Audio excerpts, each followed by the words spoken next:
je vais vous raconter l'histoire de Sassou de Jean-Charles Sarrazin. Sassou se rend chez son grand-père, avec un petit pot de miel dans son sac, quand soudain, il se met à pleuvoir. Il décide de s'abriter dans une grotte. Mais dans cette grotte, un lion, une hyène et un léopard attendent eux aussi la fin de la pluie. Si je m'enfuis, pense Sassou, ces bêtes sauvages me rattraperont et ne feront de moi qu'une bouchée. Il s'approche du lion et feint de l'examiner d'un air soucieux.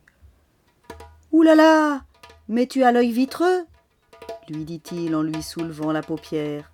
« En effet, » convient le lion inquiet, « je ne me sens pas au plus haut de ma forme. »«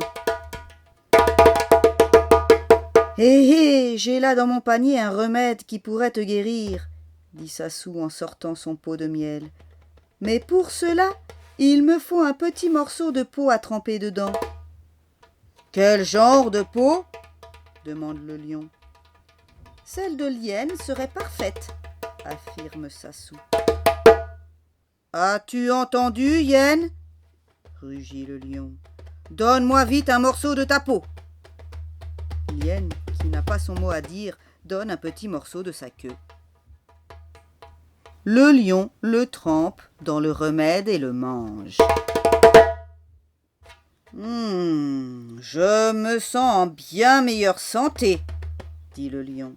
« Donne-moi encore un peu. »« Bien volontiers, » dit Sassou, « mais il me faut encore un morceau de peau de l'hyène. »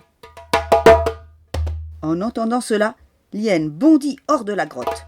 Elle préfère être mouillée plutôt que de perdre le petit bout de queue qui lui reste. Le lion se lance alors à sa poursuite. Sassou reste seul avec le léopard qui se fait menaçant.